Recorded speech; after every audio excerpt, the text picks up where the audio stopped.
चलो ध्यान दो। सभी विद्यार्थियों से एक बार विशेषकर अनुरोध रहेगा, किसी प्रकार के हो हल्ला शोर शराबा नहीं कीजिए। अभी आप लोग को हम क्लास 10th में 5 अंक का जो मैथ का सवाल है, पाइथागोरस प्रमेय का विलोम बताएंगे हम। वीडियो पर शुरू से लेकर अंत तक बने रहिए ताकि आपको सब कुछ समझ में आएगा। अंत समय है, मेहनत जोर शोर से कीजिए ताकि अच्छा नंबर आप लोगों को आ सके। चलिए हम लोग पहले जानेंगे कि पाइथागोरस प्रमेय का विलोम का जो कथन क्या है, कहता क्या है।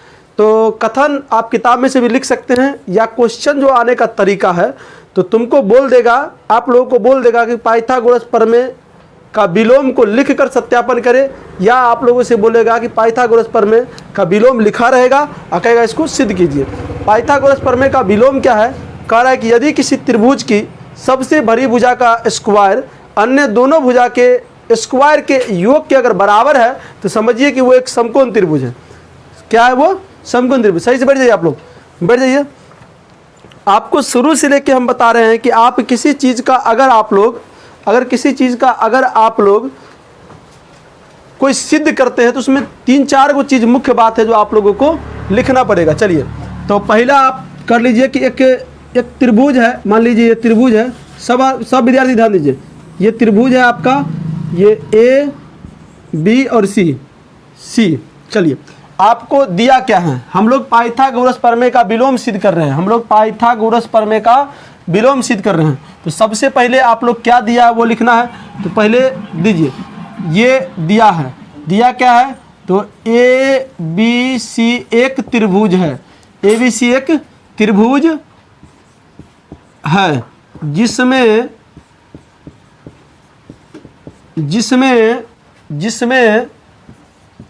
जिसमें ए सी के स्क्वायर बराबर ए बी का स्क्वायर प्लस बी सी का स्क्वायर। ये फर्स्ट समीकरण मान लीजिए, यही आपको दिया हुआ है। पाइथागोरस प्रमेय का विलोम क्या बोलता है?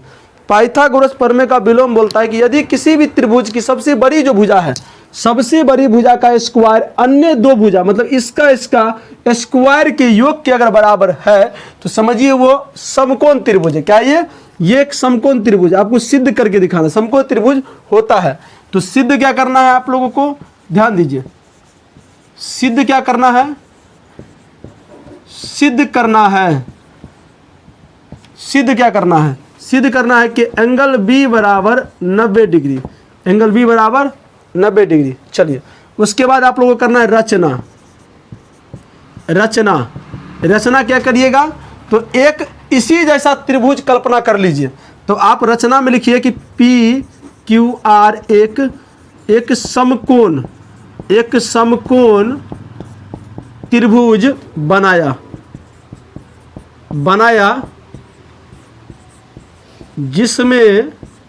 जिसमें ध्यान दीजिएगा, जिसमें ए बी बराबर, ये त्रिभुज हम बना रहे हैं, ये त्रिभुज ए बी सी एक समकोण लिए हैं। देखिए ये एक ए बी सी त्रिभुज है और ये समकोण त्रिभुज है, सॉरी पी क्यू आर, ये समकोण त्रिभुज है। तो हमने ए बी बराबर, जिसमें ए बी बराबर पी क्यू और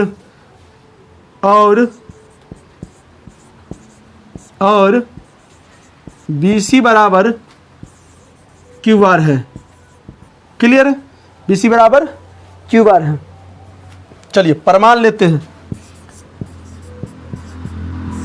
प्रमाण कुछ नहीं करना है आप लोगों को, इस दोनों त्रिभुज को सर्वांगसम कर दीजिए, आंसर आ जाएगा। ये दोनों त्रिभुज को सर्वांगसम कर दीजिए, आंसर आ जाएगा। तो प्रमाण में त्रिभुज ए बी सी तथा त्रिभुज पी क्यू आर में। अच्छा एक चीज ध्यान में रखिए आप लोग, ध्यान में क्या रखना है कि ये तो समकोण त्रिभुज ना है, तो हम यहाँ से लिख सकते हैं, यहाँ पर से आप लिख सकते हैं, हाँ लिख सकते हैं कि यहाँ पर त्रिभुज पी क्यू आर में आप एक चीज़ याद रखो कि ये आर है, थोड़ा देख लीजिए, ये आर है तो यहाँ पर समकोण त्रिभुज है, इसका मतलब पी आर का स्क्वायर बराबर जो होगा वो पी क्यू का स्क्वायर प्लस क्यू आर का स्क्वायर, ये है, यही होगा। समकोण त्रिभुज है तो होबे करेगा ना। यहाँ से पी आर का स्क्वायर, ध्यान दीजिए पी आर का स्क्वायर बराबर क्यू, पी क्यू किसके बराबर है, देखो यहाँ पर पी क्यू ए बी के बराबर है, तो पी क्यू ए बी का बराबर है, इसका मतलब ए बी का स्क्वायर यहाँ हो सकता है, क्योंकि ये इसके बराबर है तो ये इसके स्थान पे आ सकता है, प्लस अच्छा क्यू आर किसके बराबर है, बी सी का, तो यहाँ पर बी सी का स्क्वायर हो सकता है। क्लियर है, बात समझ में आ गया ना। अगर क्यू आर यहाँ है, क्यू आर की जगह पर बी सी है, तो बी सी की जगह पर क्यू आर की जगह बी सी हो सकता है, कोई दिक्कत नहीं है। चलिए अब ध्यान दीजिए, ये अब ये देखिए यहाँ पे देखिए ये किसके बराबर है, तो समीकरण 1 में चलिए, तो ये किसके बराबर है, तो ए सी का स्क्वायर है, तो यहाँ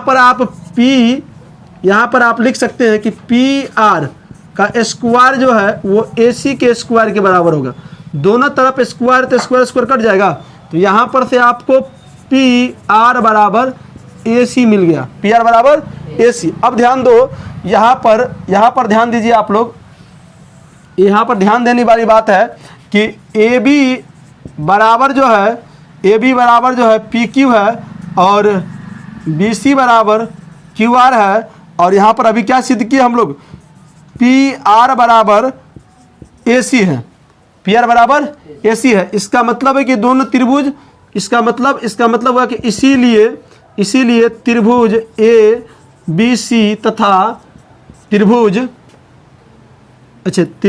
ए बी सी सर्वांगसम होगा। देखिए ये सर्वांगसम का चिन्ह है, ये सर्वांगसम का चिन्ह है, देख लीजिए, ये त्रिभुज पी क्यू आर क्या हो जाएगा, ये सर्वांगसम हो जाएगा।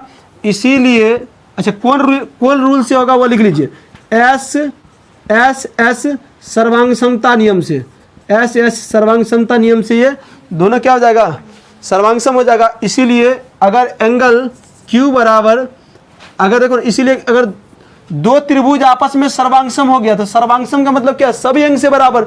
अगर एंगल 60 डिग्री होगा तो ये भी एंगल क्या हो जाएगा 60 डिग्री, अगर ये 45 डिग्री होगा तो ये भी क्या हो जाएगा 45 डिग्री, ये 90 तो क्या हो जाएगा ये भी 90 होगा। इसलिए एंगल बी बराबर एंगल क्यू, और एंगल क्यू बराबर 90 डिग्री है, तो इसीलिए क्या हो जाएगा, इसीलिए एंगल बी बराबर भी क्या हो जाएगा 90 डिग्री, क्या हो जाएगा 90 डिग्री। हम लोग को यही प्रूफ करके दिखाना था, समझे। ये पाइथागोरस प्रमेय का विलोम है, आप लोग देख लीजिए, इसी प्रकार से एग्जाम में आएगा, तो इसी प्रकार से आप लोग को बनाना है। चलिए।